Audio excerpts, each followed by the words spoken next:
buenas tardes, mi nombre es Marjorie Guzmán Forero, mi compañero de exposición es Paulo César Bermeo. A nosotros nos correspondió el triángulo de fraude. Vamos a hablar primero qué es el fraude. El fraude es considerado como aquel acto ilícito donde se obtiene beneficio económico proveniente de vías legales que suelen perjudicar a terceros. En otras palabras, el fraude es un daño con dolo que se le hace a la entidad con el fin de yo obtener ventaja. Lo que hablábamos en la clase pasada, que cuando se hace con dolo, quiere decir que es un fraude, porque se está haciendo con razón, con uso de razón. Cuando se hace sin dolo, ya sería un error. El análisis del porqué del fraude. Pues se ha analizado que en la historia de la humanidad su comportamiento nos permite identificar 3 razones primarias que motivan a los seres humanos para cometer el fraude. En esas tenemos el dinero, el sexo y el poder. Aquellos que cometen actos fraudulentos son especialmente el sector privado o público, y casi siempre van de la mano, unen los tres factores que estamos diciendo, que es el dinero, el poder y el dinero, sexo y poder.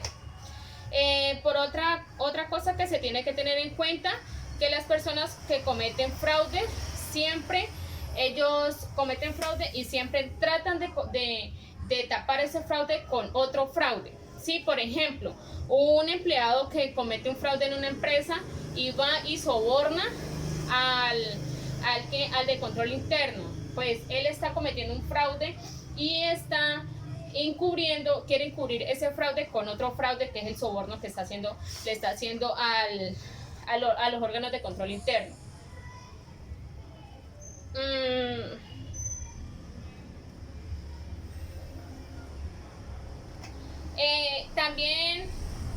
También se ha visto que el comportamiento también se ha visto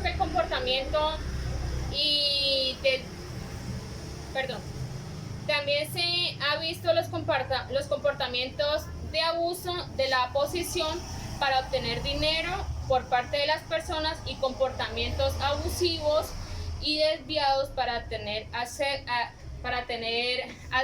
acceso al poder y como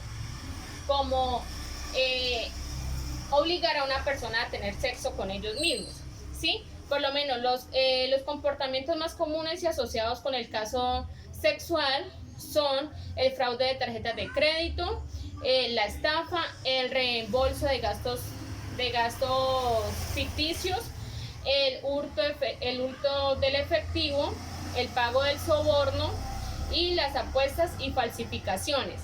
En otro caso también tenemos para estos que buscan el poder a toda costa, también le tenemos que el comportamiento es la manipulación de personas, el acoso laboral, el trato injusto, la agresividad y las falsas denuncias de los empleados. Normalmente, pues, podemos generalizar que se puede decir que los comportamientos desviados en material de accesiones desmedidas por dinero, por sexo y por poder van siempre de la mano. O sea, las personas que van encaminadas a eso siempre van a estar encaminadas a tener un fraude, a ser personas fraudulentas. Bueno, en esta diapositiva ya vamos a explicar qué es el triángulo de fraude. El triángulo de fraude es un sistema que fue desarrollado por el doctor Donald Kressey, quien fue uno de los exponentes más acertados sobre este tema. Este doctor es un criminólogo estadounidense quien desarrolló el modelo más aceptado de este caso, ¿sí? Él explica por qué las buenas personas se convertían en delincuentes. El doctor, para no llamar las personas fraudulentos, sino que él les dio el nombre como personas violadoras de confianza. El triángulo de fraude se compone de tres vértices: la motivación, la oportunidad y la racionalización. Vamos a explicar el primer vértice, que es la motivación. Es lo que en primer término motiva al fraude. En este caso, la persona puede tener problemas financieros o directamente el involucrado tiene un ánimo de lucro que lo conlleva a cometer estos actos. Por ejemplo, tenemos la imposibilidad de pagar sus deudas, por lo menos de pagar sus facturas. Son sus deudas personales de las personas, como lo decía el doctor, violadores de confianza. Tenemos también la adicción a las drogas y al alcohol. Tenemos la adicción a los juegos.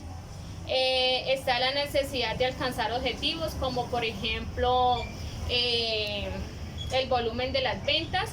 Y tenemos los deseos de tener estatus superior, o sea, hacer siempre cada vez más que los demás, pasando por encima de los demás. ¿Qué podemos hacer? ¿Qué podemos hacer para contrarrestar con este suceso de motivación que tienen las personas para cometer fraude? Bueno, pues lo más importante es conocer a nuestros empleados. Es fundamental para resguardar un adecuado ambiente del control, ¿sí? Como por ejemplo,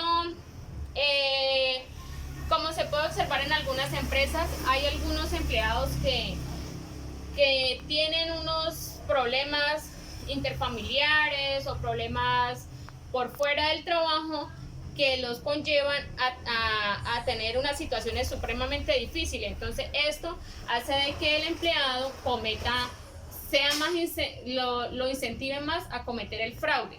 Entonces nosotros como empleadores tenemos que estar siempre a la vanguardia para que esto no suceda en nuestras empresas, para estar pendiente de estos empleados que tienen esos problemas, para nosotros estar ahí encima. De pronto lo podemos,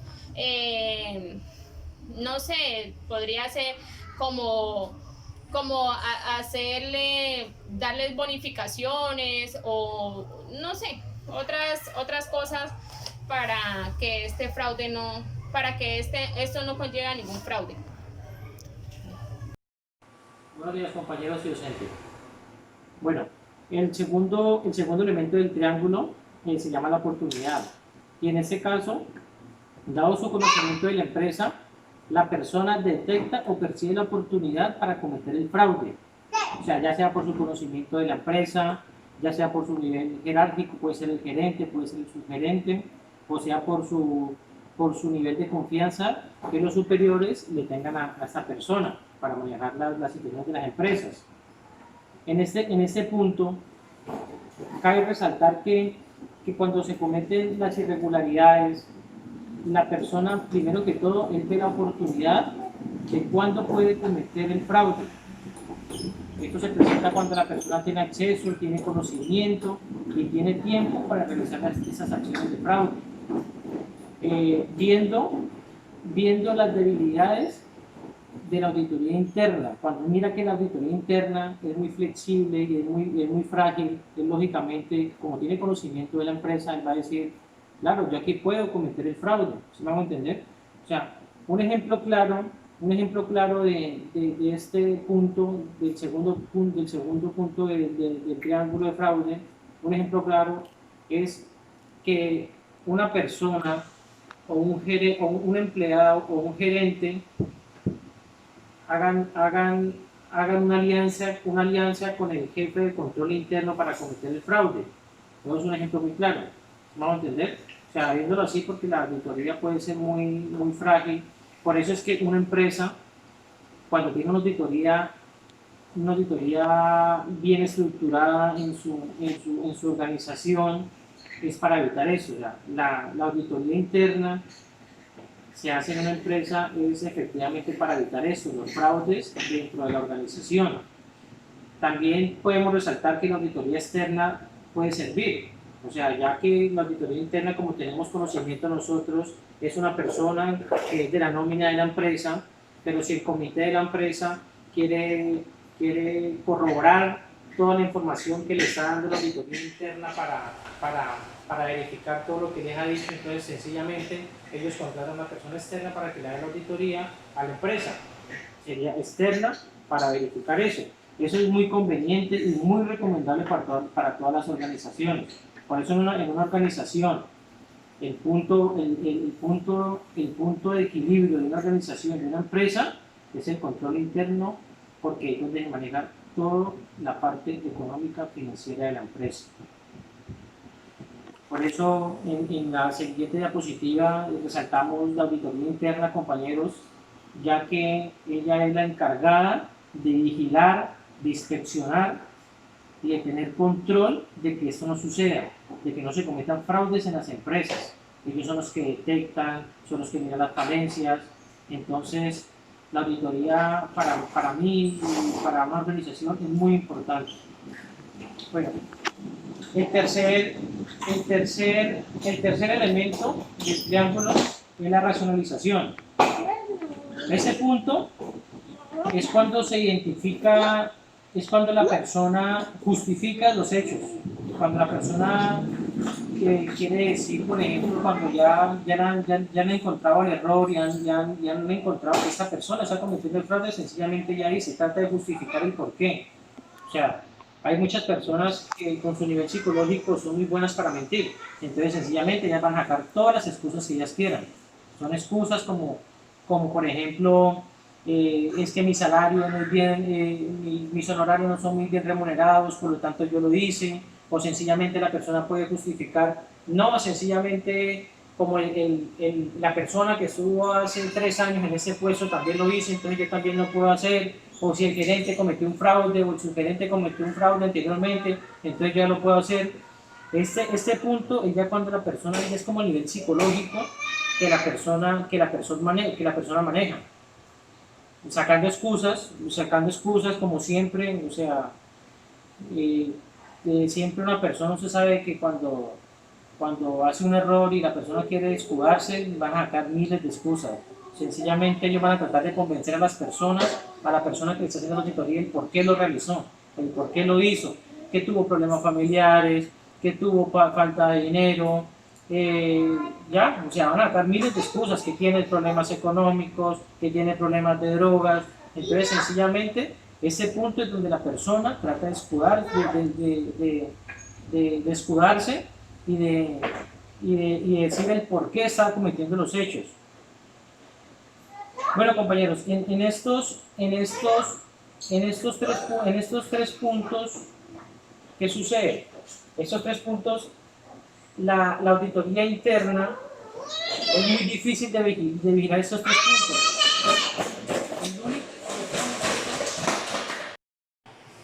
Bueno, como hemos visto esos 3 factores del triángulo del fraude, algunos de estos factores pueden ser abordados por el área de auditoría y otros no. Por ejemplo, el factor de motivación, donde se conocen a nuestros empleados, donde se lleva un buen ambiente en la empresa, donde la empresa tiene que crear un ambiente motivacional para los empleados. Por ejemplo, hay muchas clases de motivación, como la motivación psicológica, la motivación monetaria. Entonces, ese es un factor que lo puede hacer el gerente como para que haya un buen ambiente en la empresa y no se vaya a prestar para que la gente, digámoslo así, se aburra en la empresa y empiece a tratar de hacer fraudes en la organización. El segundo elemento es la oportunidad. Ese es el que se considera que la auditoría interna tiene más posibilidades de accionar, porque ya que se está directamente relacionado con el ambiente de control que se ha creado en la empresa, control interno y todo eso. Por ejemplo, si en este análisis, si en este punto nos enfoca la empresa en desarrollar un marco de control interno bien organizado, ¿qué va a hacer? ¿Qué va a pasar en la empresa? La gente, como mira que el control interno siempre está encima de ellos, de todas las oficinas, vigilándolos con las auditorías y todo eso, entonces eso va a reducir muchísimo el fraude en las empresas.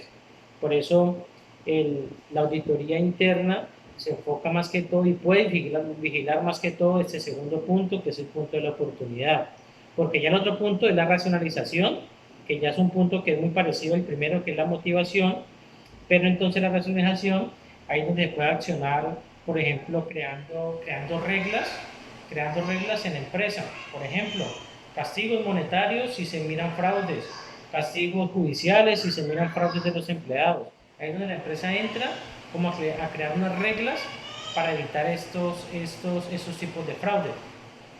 ¿Listo? Entonces, compañeros, les agradezco mucho por su atención. Profesor, muchas gracias. Hasta luego.